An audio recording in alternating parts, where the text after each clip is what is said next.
আজকে যদি বাংলাদেশে যদি ইসলাম আইন প্রতিষ্ঠিত হতো, আল্লাহর আইন প্রতিষ্ঠা হতো, তাহলে আপনাদেরকে এখানে বসে একটা কম্বল নেওয়ার জন্য বসে থাকার প্রয়োজন ছিল না। একটা জাকাত ব্যবস্থা থাকতো। জাকাত ব্যবস্থা আল্লাহ তাআলা কোরআনে সরাসরি বলেছেন, ওয়াফি আমওয়ালিহিম ওয়াসসাইলি ওয়াল মাহরুম, যে তোমাদের সম্পদের মধ্যে, বড় লোকের সম্পদের মধ্যে গরিবের অধিকার রয়েছে। সবাই কেমন আছেন? আসলে আমরা আপনাদের কাছে সেটা হচ্ছে আমাদের আরেকটা প্রোগ্রাম ছিল, প্রোগ্রামটা শেষ করে আমরা এখানে আসছি। 3:30টায় মেবি আপনাদের এটা ছিল। তো আমাদের একটা হচ্ছে বাংলাদেশের একটা সংস্কৃতি আছে, 3:30 হলে 4টায় মানুষ আসে, কিন্তু আলহামদুলিল্লাহ আমাদের এটা ভুল প্রমাণিত হয়েছে যে দেবহাটার মানুষ বা সাতক্ষীরার মানুষ এই কাজটা কখনো করে না, 3:30টায় আসে আর কি। হ্যাঁ, তো আজকে আপনাদেরকে সামনে যে জিনিসগুলো নিয়ে আসছি, আমরা সেবাগর বাংলাদেশে একটি সামাজিক সংগঠন যারা হচ্ছে বাংলাদেশের দুস্থ মানুষের জন্য কাজ করে যাচ্ছে। তাদের কিছু প্রজেক্ট আছে, গুরুত্বপূর্ণ প্রজেক্টের মধ্যে কর্জে হাসানা একটা প্রজেক্ট আছে। তারা হচ্ছে মানুষদেরকে বিনা সুদে কর্জে হাসানা দিয়ে থাকে। তারপর স্বাবলম্বী প্রজেক্ট আছে, যারা স্বাবলম্বী হতে চায় তাদেরকে সহযোগিতা করে থাকে এবং বিভিন্ন উদ্যোগগুলো গ্রহণ করে। তাদের পক্ষ থেকে আজকে এই সুন্দর আয়োজনটা আপনাদের জন্য করা হয়েছে। আমরা এটাকে আসলে আপনাদেরকে কোনো ত্রাণ বা কম্বল বিতরণ কোনো কিছু বলছি না, আমরা বলছি এটা টোকেন অফ লাভ, একটা ভালোবাসার একটা উপহার আপনাদের জন্য নিয়ে আসছি। আসলে আমাদের সাতক্ষীরা বাংলাদেশের সবচেয়ে বেশি নির্যাতিত। সাতক্ষীরা শুধুমাত্র নির্যাতিত হয়েছে, তারা ইসলামের পক্ষে ছিল, মুসলমানদের পক্ষে ছিল, এই জন্য সাতক্ষীরা বাংলাদেশের সবচেয়ে বেশি নির্যাতনের শিকার হয়েছে। যখনই বাংলাদেশে কোনো আলেমকে জুডিশিয়াল কিলিং করার চেষ্টা করা হয়েছে, তখন প্রথম যে বিস্ফোরণটা হয়েছে সেটি সাতক্ষীরা হয়েছে। আমরা দেখেছি প্রায় 56 জন সাতক্ষীরার মানুষ তার জীবন দিয়েছে শুধুমাত্র ইসলামের পক্ষে কথা বলার কারণে, ইসলামের বিপক্ষে তাদের বিপক্ষোচ্চারণের কারণে জীবনটা দিতে হয়েছে। আসলে আপনারা ইসলাম প্রিয় মানুষ, আপনারা ইসলামকে পছন্দ করেন। আজকে যদি বাংলাদেশে যদি ইসলাম আইন প্রতিষ্ঠিত হতো, আল্লাহর আইন প্রতিষ্ঠা হতো, তাহলে আপনাদেরকে এখানে বসে একটা কম্বল নেওয়ার জন্য বসে থাকার প্রয়োজন ছিল না। একটা জাকাত ব্যবস্থা থাকতো। জাকাত ব্যবস্থা আল্লাহ তাআলা কোরআনে সরাসরি বলেছেন, ওয়াফি আমওয়ালিহিম ওয়াসসাইলি ওয়াল মাহরুম, যে তোমাদের সম্পদের মধ্যে, বড় লোকের সম্পদের মধ্যে গরিবের অধিকার রয়েছে। মানে আল্লাহ তাআলা শুধুমাত্র চেকে ব্যালেন্স করার জন্য, পৃথিবীটাকে ব্যালেন্স করার জন্য কাউকে সম্পদ বেশি দিয়েছেন, কাউকে সম্পদ কম দিয়েছেন। তার মানে যখন দেখেন বিভিন্ন সময় আমরা বলি না, আমরা যখন কেউ ভিক্ষা করে তখন বলে আল্লাহর ওয়াস্তে আমাকে ভিক্ষা দেন। তার মানে কি? আল্লাহর মাধ্যমে আমাকে দেন, আমার যে হকটা, এই হকটা আল্লাহ আপনাকে দিয়েছে, তো সুতরাং আমার হকটা আমাকে ফেরত দেন। আমরা যখন দিতে পারি না তখন আমরা কি বলি? মাফ করেন। মাফ করেন কেন? মাপ আমরা কখন চাই? কেউ আমার কাছে ঋণ টাকা পায়, আমি যখন দিতে পারি না তখন তার কাছে মাপ চাই। কিন্তু যখন সে আমার কাছে টাকা খুঁজে তখন আমরা মাপ চাই, এই জন্য যে টাকাটা সে খুঁজছে এটা তার অধিকার, আল্লাহ তাআলা আপনাকে দিয়েছে সম্পদটা। তো সুতরাং যদি ইসলাম আইন বাস্তবায়ন হতো, আল্লাহর আইন বাস্তবায়ন হতো, তাহলে মুসলমান ও মুসলিম কোনো বিষয় না, সকলের জন্য একটা জাকাত ব্যবস্থা ছিল, যে জাকাত ব্যবস্থার মাধ্যমে আপনাদেরকে স্বাবলম্বী করা হতো। সকল জাকাতগুলো রাষ্ট্র গ্রহণ করতো, সকল বড় লোকের যে টাকাগুলো গ্রহণ করে প্রত্যেকটা বছর একটা নির্দিষ্ট পরিমাণ মানুষকে, ধরেন এক বছর 1000 মানুষকে, যা আপনাকে 1 লক্ষ টাকা করে দেওয়া হচ্ছে, আপনি স্বাবলম্বী হবেন। ভবিষ্যতে আপনাকে কোনো টাকা পয়সা দেওয়া হবে না।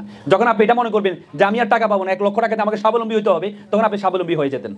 এই জন্য ইসলামের আইনটা খুবই সুন্দর, ইসলাম খুবই সুন্দরভাবে এটা ব্যবস্থা করেছে। কিন্তু আমাদের এখানে আইনটা না থাকার কারণে আজকে আপনাদেরকে একটা কম্বলের জন্য কষ্ট করে আসতে হচ্ছে।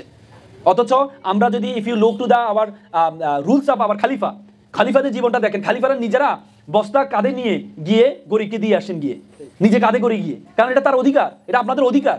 আজকে আমরা এখানে আসছি, আপনারা মন খারাপ করবেন না যে আল্লাহ তাআলা হয়তো আপনাকে সম্পদ দেয় নাই। সম্পদ আল্লাহ যাদেরকে দিয়েছে, আল্লাহ তাআলা সবচেয়ে বড় পরীক্ষাটা তাদেরকে করবে। ধরেন আমি একটা ছোট্ট এক্সাম্পল দিই, ধরেন এখানে টিন আছে, টিনের উপরে যদি একজন বড় লোক ছেলেকে দাঁড় করানো হয় যে তুমি আজকে সারাদিন কি খাইছো, সে বলে সকালে নাস্তা করছি, 10টা বাজে হালকা নাস্তা করেছি, 12টা বাজে ব্রাঞ্চ করেছি, তারপরে 1টা বাজে লাঞ্চ করেছি, বিকালে এভাবে করে করে করে সে 5 মিনিট লাগবে সারাদিন সে কি খেয়েছে এটা বলার জন্য। তাহলে কি তার পাটা জ্বলে যাবে না? জ্বলে যাবে না? যদি একটা গরিবকে বলা আপনি কি খাইছেন, উনি বলে সকালে পান্তা ভাত 2টা, দুপুরে ভাত, রাতে ভাত, এরপরে ঘুম, তার মানে কি ওনার কি পা জ্বলবে? পা জ্বলবে না। তার মানে গরিব যারা, তাদের জন্য আল্লাহ তাআলার কিয়ামতের দিন ফুলসিরাতে আপনাদের যে হিসাব নিকাশ হবে, আপনাদের হিসাব নিকাশ হবে একবারে সিম্পল। আপনাদের হিসাব নিকাশ একবারে সিম্পল, আপনাদের অর্থ দিয়ে আপনাদের কোনো হিসাব করা হবে না। আপনাদের বলছে আপনারা 5 ওয়াক্ত নামাজ পড়েছেন কিনা, আল্লাহর আইন বাস্তবায়ন করেছেন কিনা, চেষ্টা করেছেন কিনা, তাদেরকে সাপোর্ট দিয়েছে, আলেমদেরকে সাপোর্ট দিয়েছেন কিনা। আমি খুব মজা পেয়েছি সাতক্ষীরা এসে, সাতক্ষীরা আগে যে বিচার ব্যবস্থা আর বর্তমান বিচার ব্যবস্থা, সকল বিচার ব্যবস্থাটা আলেমদের হাতে চলে আসছে। আপনারা নাকি এলাকা বসে বসে আলেমদের কাছে আসেন যে আমার বিচার করে দেন, কোনো ধরনের ঘুষ ছাড়া, কোনো ধরনের লেনদেন ছাড়া বিচার ব্যবস্থার খুব সুন্দর বিচার হচ্ছে। তার মানে এটা যদি সাতক্ষীরার চিত্র হয়, পুরো বাংলাদেশের বিচার ব্যবস্থা যদি আলেমদের হাতে আসে, তাহলে দেশটা সুন্দর হবে না? তাহলে দেশে কি দুর্নীতি থাকবে? থাকবে কখনো? কখনো থাকবে না। এজন্য আপনি মসজিদের ইমামকে, আপনাদের ইমাম এখানকার পারুলিয়া জামে মসজিদের খতিব আছেন, সাদিকুর রহমান ভাই, তারপরে একজন মসজিদের ইমামকে আপনারা যেভাবে বিশ্বাস করে তার পিছনে নামাজ পড়েন, এই মসজিদের ইমাম যদি আপনাদের এলাকার চেয়ারম্যান হয় তাহলে জিনিসটা সবচেয়ে বেশি ভালো হয় না? হ্যাঁ, মানে যিনি মসজিদে নেতৃত্ব দিবেন তিনি সমাজও নেতৃত্ব দিবেন, তাহলে দেখবেন এই সমাজে কখনো দুর্নীতি থাকবে না, এই সমাজে কখনো লুটপাট থাকবে না, এই সমাজে কোনো দখলবাজ থাকবে না। কিন্তু আমরা মসজিদে ওনাদেরকে বিশ্বাস করি, কিন্তু আমাদের রাষ্ট্র ব্যবস্থা বা আমাদের এলাকা ব্যবস্থা ওনাদেরকে আমরা বিশ্বাস করতে পারি না, এটাই সমস্যা।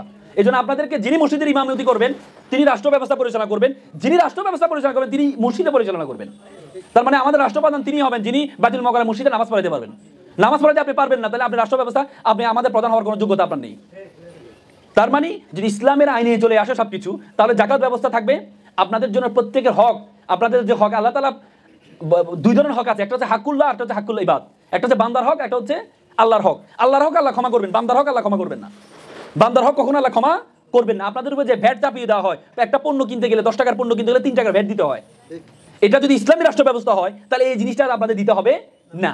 এই জন্য আজকে সেবাগরের মাধ্যমে আপনাদের কৃতি সন্তান আমাদের শাহ আলম বাদশা ভাই, ওনার প্রচেষ্টা, উনি আমাকে বলেছে যে ভাই আমাদের এলাকায় মানুষগণ খুব কষ্টে আছে, যদি সুযোগ থাকে আপনি একটু সহযোগিতা করেন।